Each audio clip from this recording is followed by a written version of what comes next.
Gloria a Dios. Bienvenidos a todos. Un privilegio estar de nuevo juntos los hermanos, ¿verdad? Para alabar al Señor como le hemos alabado, le hemos ofrendado con nuestros diezmos y nuestras ofrendas. Y ahora Él quiere ministrarnos a través de su palabra. Yo os pediría por favor que desconectarais los móviles o los pusierais en modo avión, porque aparte de que suelen a veces sonar inoportunamente y es molesto, también interfiere en la transmisión a través de las redes sociales cuando están los móviles conectados. Así que por favor os pediría que los desconectarais, os apagarais o bien los pusierais en modo avión. Bien, pues quiero seguir tratando el tema de semanas anteriores, que habla de cómo debemos seguir a Cristo. Estamos aprendiendo a través de esta serie de mensajes a saber lo que significa de verdad seguir a Cristo, porque seguir a Cristo no es fácil, no es decirlo con nuestra boca, yo sigo a Cristo, es demostrarlo con nuestros hechos y también saber que hay que pagar un precio. Se planteaban varias preguntas que quiero resumir. ¿Cómo está nuestra relación con Dios? ¿Cómo está nuestra relación con Jesucristo? ¿Qué relación tenemos con su palabra? ¿Convivimos con su palabra cada día? ¿Conocemos realmente a nuestro Dios? ¿Hemos tomado nuestra decisión de seguir a Cristo tomando nuestra cruz cada día para crucificar nuestros ideales, nuestras quizá ideas equivocadas, nuestro egoísmo, para seguir el plan y la voluntad de Dios? Para aprender a seguir a Cristo, como hemos venido estudiando, con la excelencia que se merece y valorar el precio que hay que pagar, debemos entender primero que la palabra de Dios debe ser nuestro gozo, nuestra delicia, nuestro placer. Encontrar en la palabra de Dios esa delicia, ese deseo de estar ahí en la presencia del Señor a través de profundizar en su palabra. También la palabra de Dios debe ser nuestro alimento. Cada día nuestro espíritu debe alimentarse de la palabra de Dios, no hay otra manera de hacerlo, a través de ese maná escondido que hablábamos la semana pasada, ese maná que significa que el Señor nos quiere revelar la palabra de Dios, pero se la va a revelar a aquellos que sean fieles a Dios. Si tú eres fiel a Dios, si tú sales vencedor, ¿qué es lo que significa ser fiel a Dios? Porque cuando somos fieles a Dios salimos vencedores de cualquier circunstancia. Ese maná Dios lo revela, esa palabra escondida en los cielos, Dios la va revelando a aquellas personas que se mantienen fiel. Esto lo tratamos un poco en la escuela bíblica la semana pasada.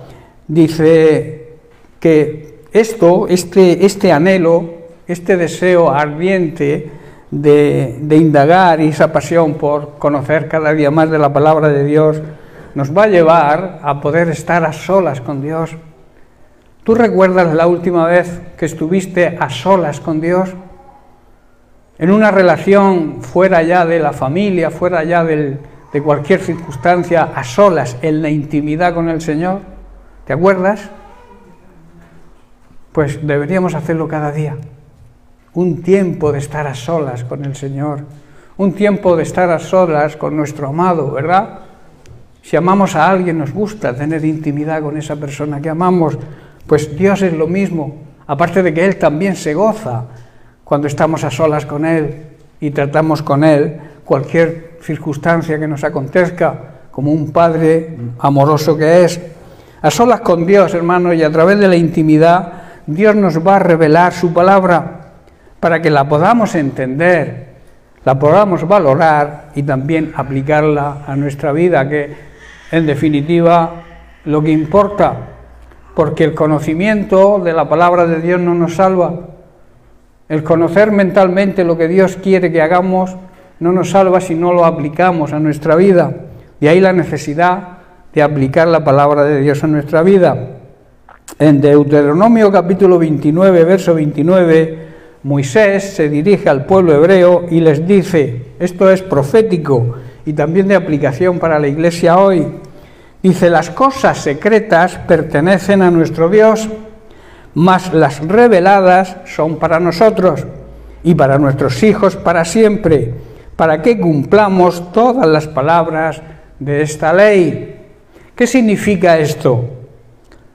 Significa lo siguiente: lo que Dios no nos ha revelado aún de su palabra es cosa de Él, y no nos va a pedir responsabilidades, porque no nos lo ha revelado, y si no nos lo ha revelado, no lo sabemos y entonces no lo podemos cumplir. Por eso se les reserva a Él.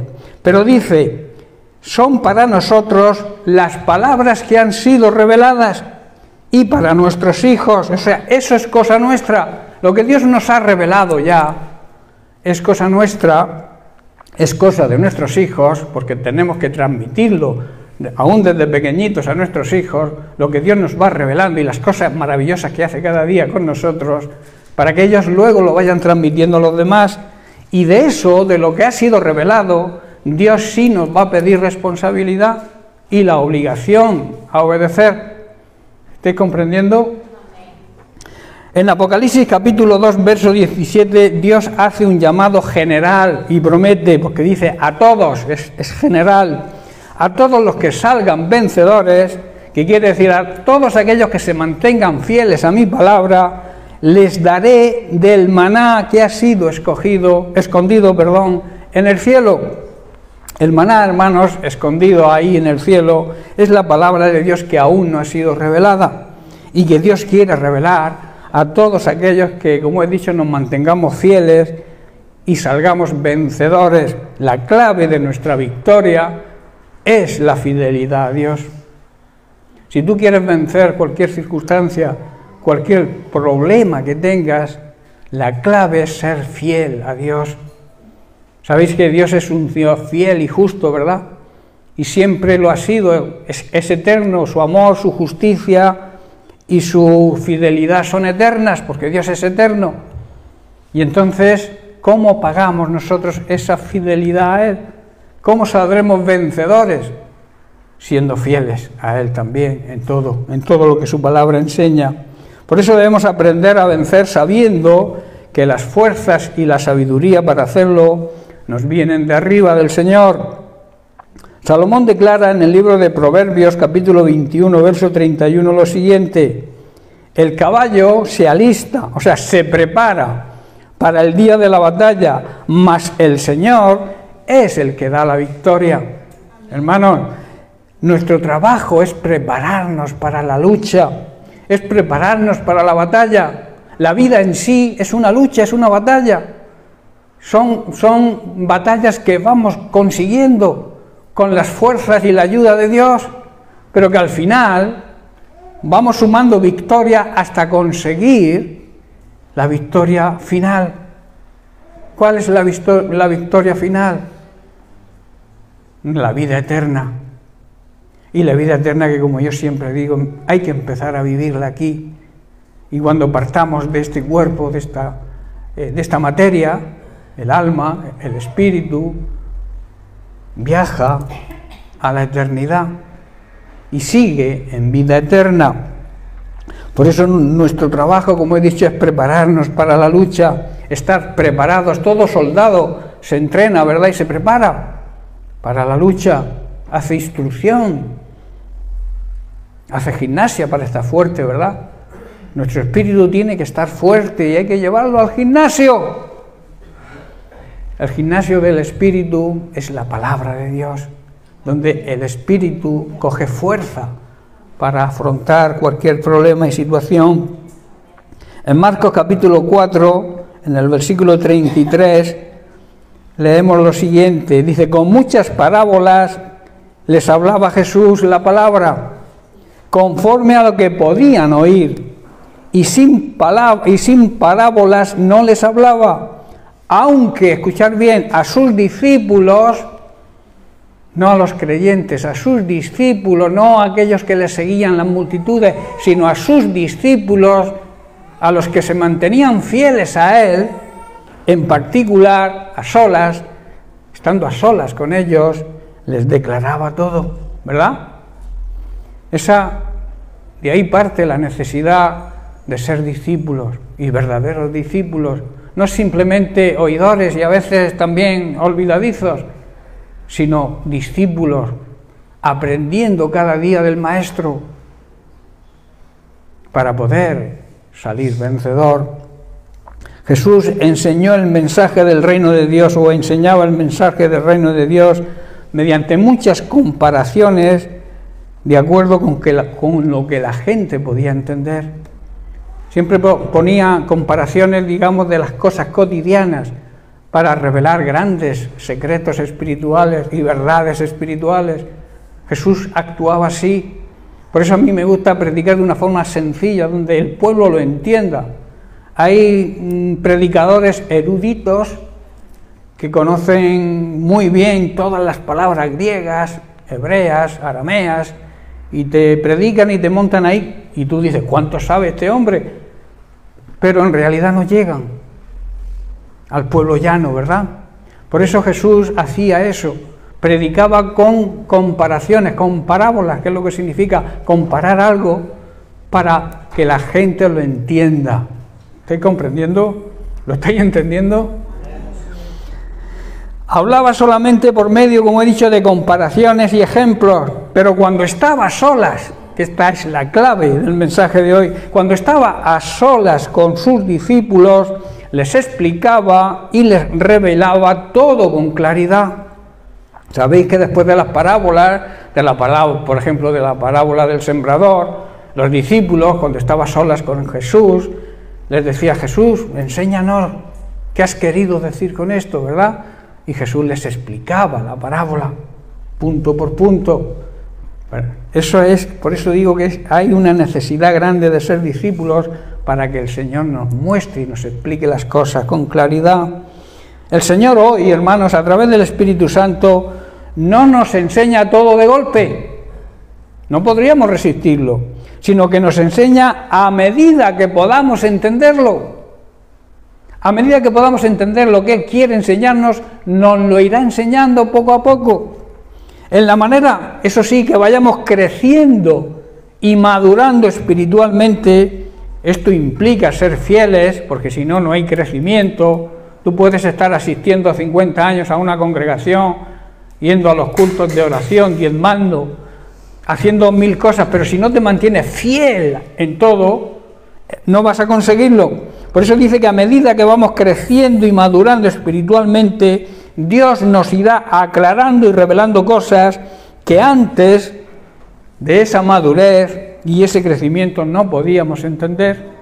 Una persona inmadura, hay cosas que no entiende, porque tiene que crecer espiritualmente. ¿Cómo se crece y se madura espiritualmente? Conociendo, estudiando, meditando la palabra de Dios, acudiendo a la escuela bíblica, teniendo hambre de la palabra de Dios, para que esa palabra de Dios vaya siendo cada día revelada. Y cualquier situación que se nos presente, tengamos en el cerebro lo que la palabra de Dios dice, para luego aplicarlo a través de nuestro corazón a nuestra vida. No sé si estáis entendiendo. No basta, como he dicho al principio, conocer la palabra de Dios, sino que hay que meditar, hay que profundizar, hay que buscar los tesoros escondidos que en la palabra de Dios se encuentran. Pablo ya lo dijo, ¿dónde estaban esos tesoros? Dice, en Jesucristo, en Él, en Jesucristo están escondidos todos los tesoros, en la palabra de Dios, en ese maná, están escondidos todos los tesoros de la sabiduría y el conocimiento divino. El Espíritu Santo, por tanto, nos va revelando cosas a medida que podamos entender, pero para eso es necesario mostrar interés y entusiasmo. Las cosas de Dios hay que tomarlas con interés, con gozo, con alegría, con entusiasmo, no hacerlas con desgana. A veces veo a creyentes que vienen como desganados, se sientan, no saludan a nadie, se van.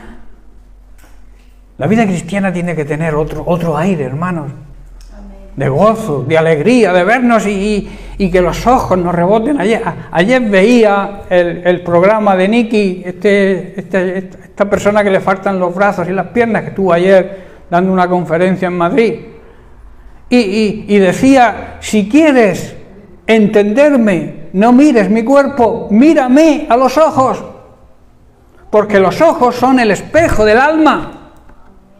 Lo que había dentro, o sea, el físico es un físico, pues, imagínate una persona sin brazos y sin piernas, solamente un piececito y pequeñito que movía. Dice, claro, si tú me miras a mí como físico, me ves imperfecto, pero Dios me ve perfecto, porque Él no mira el físico, mira el interior.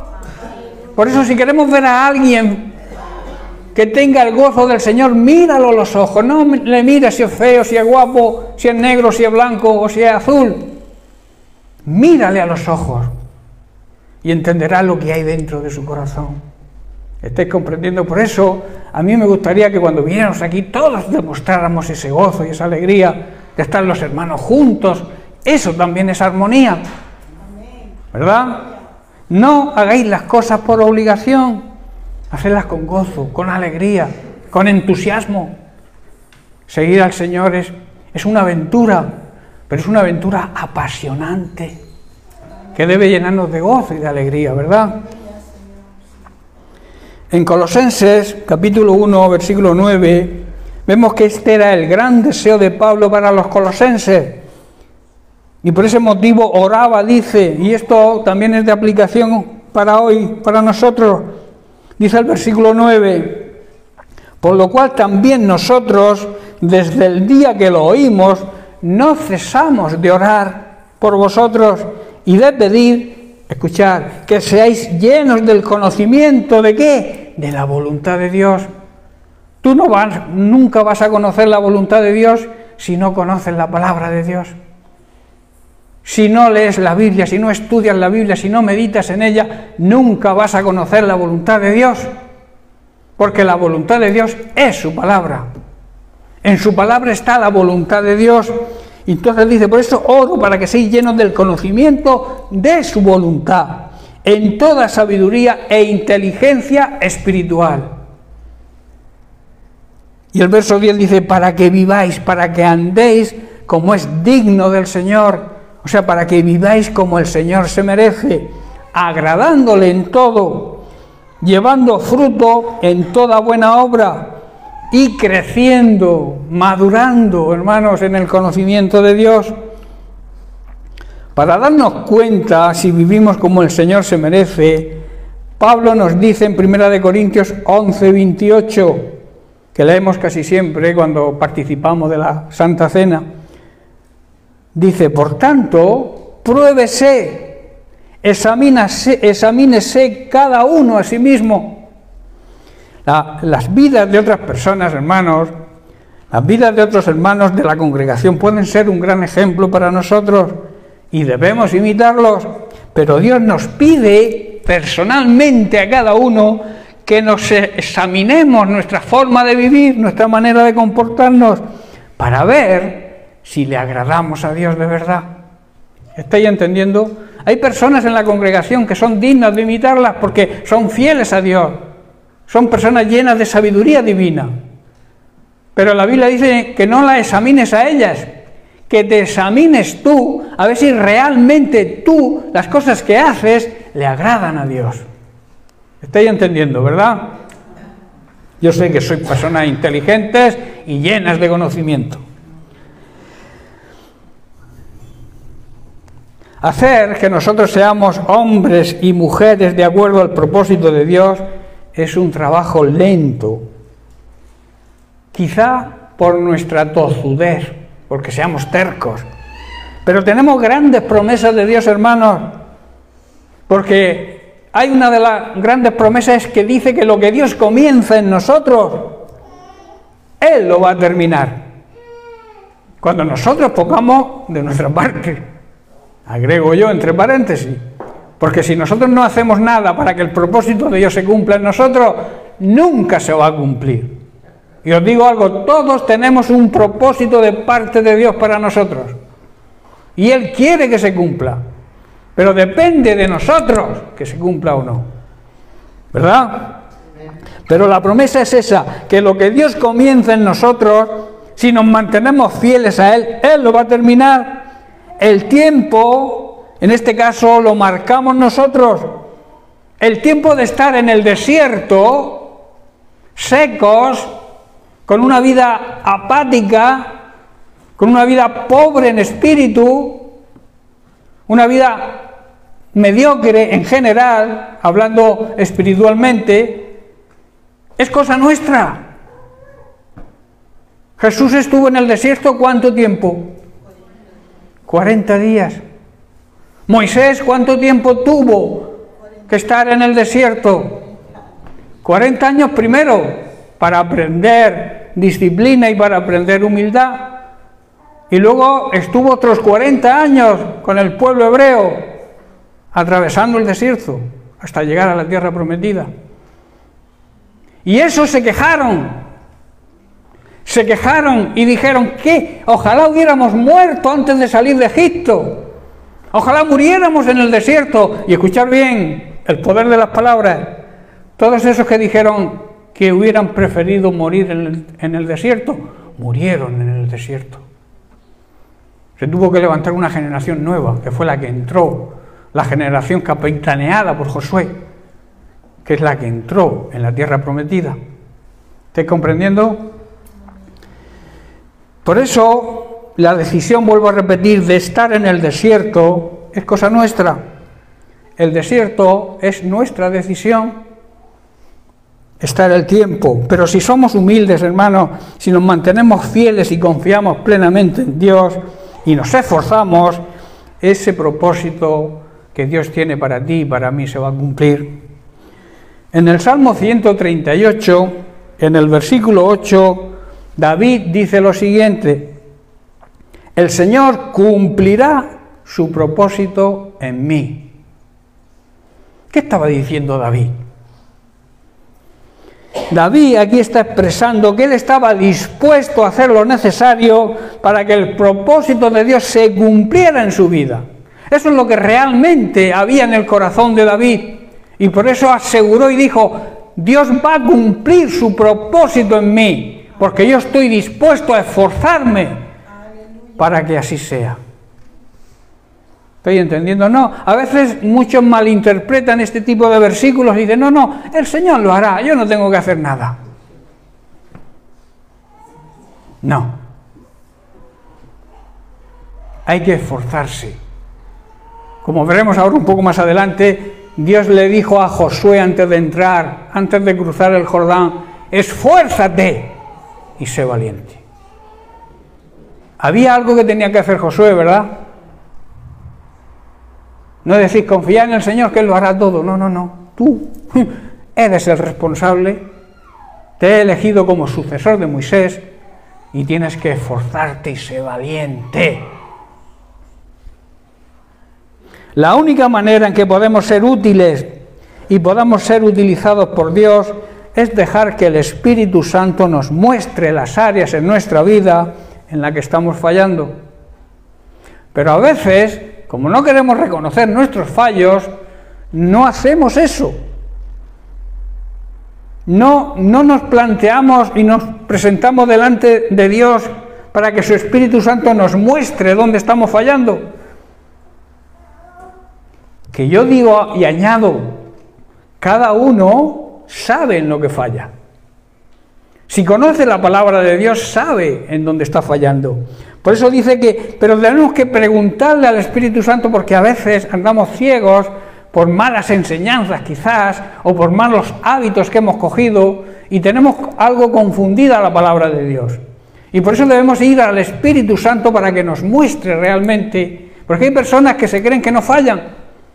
En la escuela bíblica estamos aprendiendo sobre lo que es pecado, y me reconocían hace unas semanas, o incluso este jueves pasado, que hay cosas que se hacen y se creen que no es pecado. Por eso estamos aprendiendo. Y a través del Espíritu Santo Él te va a mostrar: sí, eso que yo creía que no tenía importancia, la tiene para Dios. ¿Estás comprendiendo? Por eso debemos saber en qué estamos fallando y hacer una comparación, ver la diferencia que hay entre nuestro carácter, nuestra forma de comportarnos, y el carácter de Cristo. Como cristianos, como seguidores de Cristo, Debemos imitar a Cristo. Nuestro carácter, nuestra forma de vivir tiene que ser la misma que Cristo. Por eso Pablo decía, sufro como dolores de parto, para que Cristo, su carácter, sea formado en vosotros. Esa es la meta de todo cristiano, que la gente vea a Cristo en nosotros. Y para eso tenemos que conocer a Cristo, y tenemos que seguir a Cristo, aprender a seguirlo como hay que seguirlo, de cerca, no de lejos como hacen algunos. Algunos se toman la religión evangélica, que yo la palabra religión no me gusta, porque como no le gusta a mi Señor, a mí tampoco. La palabra religión es aquel que hace las cosas por hábito, litúrgicamente, o sea, de una forma exterior, sin sentirlo en su corazón. A eso es lo que se le llama liturgia, actos externos, para demostrarle a Dios que le amamos. Pero Dios no mira tu externo, mira tu corazón. ¿Estáis comprendiendo? El corazón debe amar a Jesús sobre todo. No creer con la mente, no tener conocimiento mental de la palabra de Dios, sino una revelación. Dios no te va a revelar, Dios te la va a poner en la mente, claro que sí, va a estar ahí, como yo suelo decir, en el disco duro. Pero esa palabra que está en el disco duro tiene que ser revelada a nuestro corazón. Y ese es el oficio del Espíritu Santo, que mora dentro de nosotros. Pero muchas veces decimos, no, tú quédate ahí calladico, que aquí mando yo. Eso es una necedad. El que Dios en su Espíritu viva en nosotros, eso es algo que la mente humana a veces no puede entender, pero que es una realidad. El Espíritu Santo mora dentro de todo aquel que se mantiene fiel a Dios. Lo que pasa es que aquellos que no se mantienen fiel, ¿qué pasa con el Espíritu? Que lo tienen apagado, triste. Por eso Pablo dice que no entristezcáis al Espíritu Santo de Dios que os fue dado. Amén. Es una realidad, hermanos, que es muy difícil que reconozcamos nuestro orgullo, nuestra soberbia, nuestra falta de humildad, si no es con la ayuda del Espíritu Santo. Por tu carne, por tu manera de vivir pecaminosa quizás, por tus deseos carnales, por tu orgullo, tu soberbia, tú no vas a aceptar muchas de las cosas de la palabra de Dios. Por eso necesitamos la ayuda del Espíritu Santo, que Él nos va a enseñar de Cristo, que fue ejemplo de humildad y de mansedumbre, ¿no? Jesús dijo, aprended de mí. No aprendéis de nadie, de mí, que soy manso y humilde de corazón, y lo he demostrado. Se humilló, se sometió a la voluntad del Padre, se humilló siendo Dios, a hacerse hombre, se despojó de todos sus privilegios de Dios y obedeció la voluntad del Padre. Y por eso tú y yo somos salvos, porque Jesús se sometió, fue humilde y obedeció. 3 cualidades imprescindibles en la vida de cada cristiano: someternos a Dios, humillarnos ante su presencia y obedecerle. Si queremos ser usados por Dios y si queremos ser dignos de lo que Jesús hizo por nosotros. Amén. Por eso, hermanos, es necesario pasar tiempo a solas en intimidad con Dios, y así el Espíritu Santo nos va a revelar, como he dicho, en qué cosas podemos cambiar para así ser útiles y que podamos producir el fruto que el Señor quiere que produzcamos, sus hijos, su iglesia hoy, su pueblo, su familia. Dios nos creó con un propósito, ¿verdad? El primer propósito de Dios era tener una relación de intimidad con nosotros, estar a solas con Él.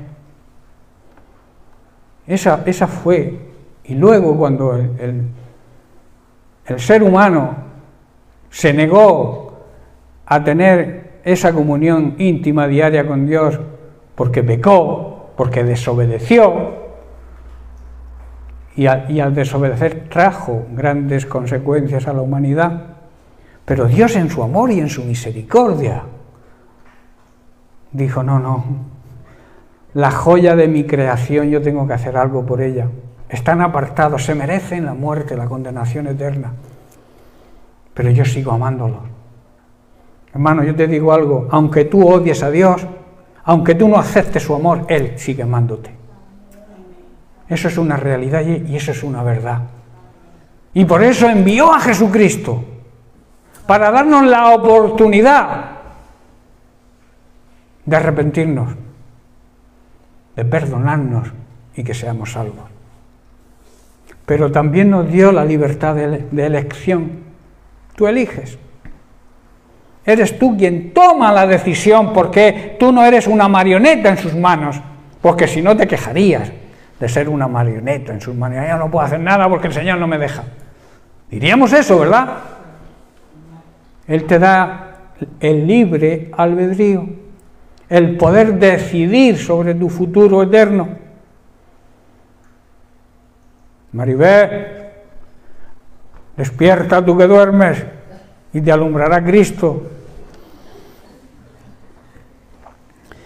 Por eso, hermanos, como digo, debemos enfocar nuestra vida de la manera que el Espíritu Santo nos guíe, y así seremos útiles en la obra de Dios y podremos producir el fruto deseado y que Dios nos demanda. En esa realidad de intimidad, en ese de estar a solas con el Señor, iremos creciendo y madurando espiritualmente, y Dios nos podrá utilizar en su obra. Si no es así, es imposible. Recuerda, sobre este punto Jesús hablaba por medio de comparaciones y ejemplos, parábolas, pero cuando estaba a solas con sus discípulos, les explicaba todo con gran claridad. De ahí la importancia de buscar intimidad con el Señor, de estar a solas con Él. Empieza a poner en práctica este consejo. Empieza a tener un tiempo de soledad. Enciérrate en tu cuarto, en tu habitación. Si tienes mucho jaleo en casa, piérdete, vete al bosque cercano donde no haya nadie, que solamente esté el ruido de los pájaros. Y si te molesta el ruido de los pájaros, te compras unos tapones en los oídos y te los pones. Pero busca esa presencia, ese estar a solas con el Señor sin que nadie nos estorbe ni nos moleste. Y Él nos va a ir revelando su palabra. Cosas que no entendíamos antes, vamos a ir empezando a entender. Y la Biblia es una fuente de sabiduría. Cada día se descubren cosas maravillosas y nuevas. No es un libro ni viejo ni nuevo, es un libro eterno. La palabra de Dios es eterna. Y puedes sacar, aunque estés leyéndola 20 años, a los 20 años y un día, y esto suena a condena, a los 20 años y un día puedes encontrar en ese día algo nuevo. La Biblia no es una novela que se lee y se termina y se cierra y se guarda. Ya la he leído, no. La Biblia no se lee, la Biblia se vive. Y para eso hay que estar diariamente, Yo siempre digo que hay que convivir. Tú convives con tu familia, pero debes convivir con la palabra de Dios. Cada día. Es una necesidad de todo creyente. De ahí vuelvo a repetir la importancia de estar a solas en la presencia de Dios para que podamos entender la palabra de Dios. Y así sabremos lo que significa seguir a Cristo. Cuando tenemos, hermanos, esa cercanía con el Señor y pasamos tiempo a solas con Él, ¿sabéis qué ocurre? Que se adquiere confianza en las promesas de Dios. Empezamos a creer en las promesas de Dios que quizá antes no creíamos, o pensábamos que esa promesa es para otro, no es para nosotros. Pero a través de esa relación de intimidad, ese estar a solas con el Señor, las promesas de Dios vamos a confiar en ellas. Vamos a entender que si hacemos nuestra parte, esas promesas se van a cumplir. ¿Sabéis que la mayoría de las promesas bíblicas, que hay un montón,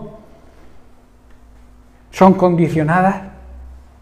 Tienen una condición para que se cumplan, y es lo que debemos hacer nosotros para que se cumplan. Hay una promesa que hagamos lo que hagamos, se va a cumplir, que es la segunda venida de Cristo. Ahí nosotros no podemos decidir. Pero el resto de promesas, como he dicho, todas se cumplen en nosotros si aplicamos nuestra parte, la parte que nos corresponde. Voy a hablar de Josué, como he prometido antes. Josué, en su libro, en el capítulo 23, verso 14, vemos a Josué poco antes de morir, cómo exhorta al pueblo. Dice: «Y aquí yo estoy para entrar hoy por el camino de toda la tierra. Reconoced, pues, con todo vuestro corazón y con toda vuestra alma, que no ha faltado una palabra de todas las buenas palabras que el Señor vuestro Dios había dicho de vosotros. Todas os han acontecido, no ha fallado a ninguna». Dicho de otra forma, Josué está diciendo: dentro de poco moriré, seguiré el camino de todo ser viviente en este mundo. ¿Sabéis que todo el que nace muere? Todo el que nace está sentenciado a muerte. Eso es una realidad, que un día moriremos. Y eso es lo que está diciendo Josué: seguiré el camino que sigue todo ser viviente en este mundo. Y dice: en lo profundo de vuestro corazón sabéis que cada promesa que el Señor os ha hecho se ha cumplido. Amén. Ni una sola ha fallado. Recordemos que Josué fue el sucesor, como he dicho, de Moisés, y el encargado de cruzar el Jordán y luego conducir al pueblo de Israel hacia la tierra prometida.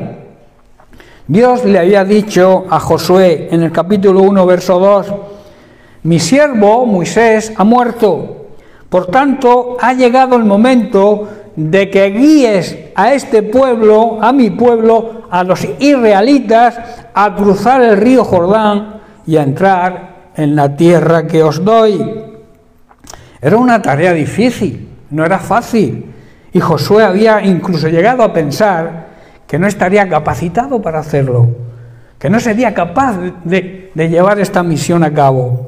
Sin embargo, él mismo, si leemos la historia, fue un gran testimonio del amor y de la fidelidad de Dios, dando testimonio de haber obtenido del Señor la fortaleza necesaria para emprender tan difícil tarea, de primero cruzar el Jordán y luego entrar en la tierra prometida, haciéndole frente a todos los enemigos. Por este motivo, antes de morir, entendió que debía, como última misión, alentar y animar y dar esperanza al pueblo de Israel en el camino hacia la tierra prometida, hacia la meta, diciéndoles lo que hemos leído: en lo profundo de vuestro corazón debéis saber que cada promesa del Señor se ha cumplido.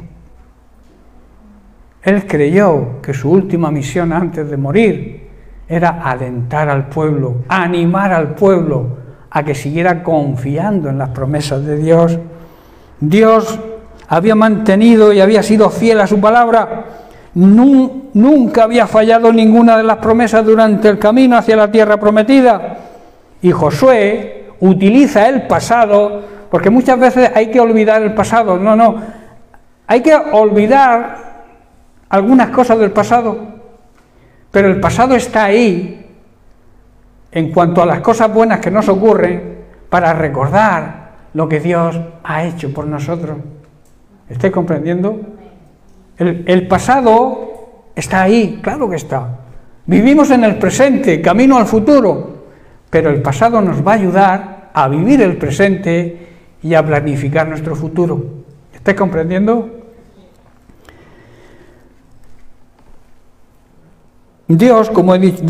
Josué, como he dicho, utilizó su pasado, lo que Dios había hecho en el pasado, para alentar al pueblo a cruzar, que era el presente, y el llegar a la tierra prometida, que era el futuro. Lo que hizo Josué fue de gran efecto para el difícil viaje de los israelitas, pero también de aplicación hoy para nosotros, hermanos, en nuestro caminar diario junto a nuestro Señor hacia la tierra prometida. Nuestra tierra prometida es la vida eterna, lo sabéis, ¿no? Ante los problemas, ante las pruebas, ante situaciones difíciles, en los momentos de mayor dificultad y quizá de duda, debemos mantenernos firmes en el Señor, mantenernos sobre la roca, para que nuestra fe no decaiga, nuestra vida no sea destruida, porque mayor que todas estas circunstancias será el premio. Si aprendemos a mantenernos firmes ante las pruebas, ante las dificultades, sabiendo que Dios está con nosotros en medio de la tormenta, tendremos fuerza para superar cualquier circunstancia y caminar con Jesús diariamente, caminar sobre la roca, y sabiendo que el premio que vamos a recibir, el galardón, la recompensa que Dios nos ha prometido, la vamos a recibir. Si por algún motivo dejamos de creer, dejamos de tener confianza en el Señor, debemos tener presente lo siguiente: las promesas hechas por Dios son infalibles, o sea que no fallan, y por ello la victoria por fe, manteniéndonos fieles, que aquí la palabra fe también significa fidelidad, está garantizada. Hay que tener en cuenta también que la mayoría de las promesas de Dios, como he dicho, requieren una condición, que es nuestro esfuerzo, nuestra valentía, nuestra fidelidad y nuestra obediencia. En Josué capítulo 1, 7 y 9, Dios le dice a Josué que en él se iba a cumplir la promesa hecha a Moisés, pero le exige, como he dicho al principio, le exige unas condiciones. Dice el versículo 7, solamente te pido que te esfuerces y que seas valiente para cuidar de hacer conforme a toda la ley que mi siervo Moisés te mandó. No te apartes de ella ni a diestra ni a siniestra. ¿Para qué? Para que seas prosperado en todas las cosas que emprendas, para que todo te salga bien, vamos. Nunca se apartará de tu boca este libro de la ley. Hoy las Sagradas Escrituras para nosotros nunca deben apartarse de nuestra boca, pero para que salgan por nuestra boca tienen que estar impresas en nuestro corazón, ¿verdad? Tenemos que conocer la palabra de Dios. Nunca se apartará de tu boca, sino que de día y de noche, en los tiempos difíciles y en los tiempos buenos, meditarás en él, para que guardes y hagas conforme a todo lo que en él está escrito, porque entonces harás prosperar tu camino y todo te saldrá bien. Y luego dice el versículo 9, vuelve a repetir, mira que te mando, que te esfuerces y seas valiente, no temas ni desmayes, porque el Señor tu Dios estará contigo a donde quiera que vayas. Grandes promesas que son de aplicación para nosotros hoy. Estas mismas palabras debemos aplicarlas a nuestra vida porque son para nosotros. Como la Biblia dice, Dios no es un Dios que pueda mentir. Balaam le dijo a Balac el mensaje que le encargó Dios le dijera. Lo leemos en el libro de Números, capítulo 23, verso 19, donde dice, Dios no es hombre para que mienta, ni hijo de hombre para que se arrepienta. Él dijo y no hará. Si Él lo dijo, lo hará. Pregunto, si Dios lo dice, ¿lo cumplirá? Si habla Dios algo, ¿lo va a poner en práctica? El hombre a veces dice cosas que luego no cumple, ¿verdad? Pero Dios no es hombre para mentir. Dios no es hombre, por tanto no miente, como miente el hombre. Él no es humano, por lo tanto no cambia de parecer. El cielo y la tierra pasarán, pero su palabra sigue siendo la misma desde siempre. ¿Acaso alguna vez habló y dejó de actuar? ¿Alguna vez prometió o nos prometió algo y ha dejado de cumplirlo? Preguntas que debemos hacernos a nuestra vida personal. ¿Ha sido fiel Dios con nosotros? ¿Hay alguien aquí que no haya experimentado la fidelidad y el amor de Dios? Nadie, ¿verdad? Porque Él es fiel y, como he dicho, todo lo suyo es eterno. ¿Qué aprendemos, hermanos?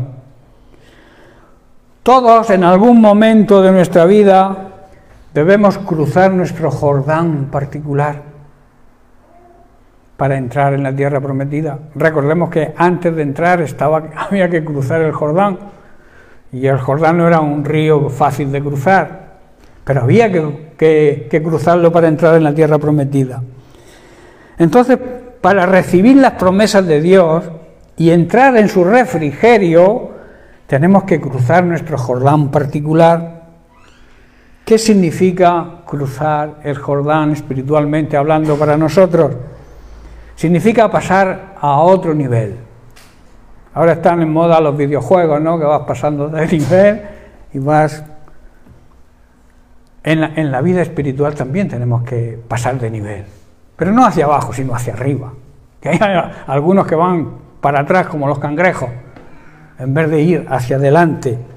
Por eso significa, cruzar el Jordán significa pasar a un nivel, nuevo nivel, a una posición más alta. Dejar atrás quizás ciertas actitudes, ciertas tradiciones y formas de pensar que están muy arraigadas en el mundo y que lamentablemente muchos llamados creyentes también siguen arraigados a ellas. Y no voy a nombrar ninguna, pero todos sabéis a lo que me refiero, a esas fiestas, a esas tradiciones que hacen que la palabra de Dios sea inválida, o sea, no tenga valor en nuestra vida. Nuestro pastor decía que hacemos que la palabra de Dios vaya en silla de ruedas, la hacemos inválida cuando seguimos tradiciones y cosas en contra de la palabra de Dios. Pablo le dijo a los Corintios en la primera carta, capítulo 2, verso 16, y estoy terminando: ¿quién puede conocer los pensamientos del Señor? ¿Quién sabe lo suficiente para enseñarle a Él? O sea, ¿podemos enseñarle nosotros algo a Dios? Hay personas que se atreven y le ordenan a Dios cosas, como diciendo, no, esto que dices aquí, esto no puede ser así, tiene que ser de otra manera, porque a mí no me viene bien. Pero nosotros, dice Pablo, nosotros, los que nos mantenemos fieles a Él, entendemos estas cosas porque tenemos la mente de Cristo. Cuando tú vives cerca de Cristo, cuando tú te mantienes en la cercanía con la palabra de Dios, tú adquieres la mente de Cristo. Tú llegas a pensar de la misma manera que piensa Cristo. ¿Y cómo piensa Cristo? Como piensa el Padre, como piensa... Nosotros debemos pensar, en definitiva, como Dios piensa, sentir lo que Dios siente, enfocar nuestra vida a lo que Dios desea que hagamos, no a nuestros propios criterios. Cruzar el Jordán significa, por tanto, también estar dispuestos a renunciar a nuestros pensamientos, a nuestra forma de pensar y pensar totalmente como Dios piensa. Nuestros pensamientos, hermanos, tienen que morir. Y los pensamientos de Dios tienen que reinar en nuestra vida. Cruzar el Jordán significa dejar atrás lo que somos para llegar a ser lo que Dios quiere que seamos. ¿Estáis comprendiendo? Si queremos cruzar nuestro Jordán y conquistar nuestra tierra prometida, tiene que haber un cambio, tiene que haber una transformación en nuestra vida. Como he dicho, debemos dejar atrás donde estamos. ¿En qué posición estás, hermano? ¿Dónde estamos? Debemos dejar nuestra posición. A veces nos posicionamos en una postura y no hay manera que nos cambie nadie. Pero debemos pensar donde Dios quiere que estemos, no donde yo quiero estar, ¿verdad? Dejar también lo que somos y llegar a ser lo que Dios quiere que seamos. No podemos seguir siendo los mismos.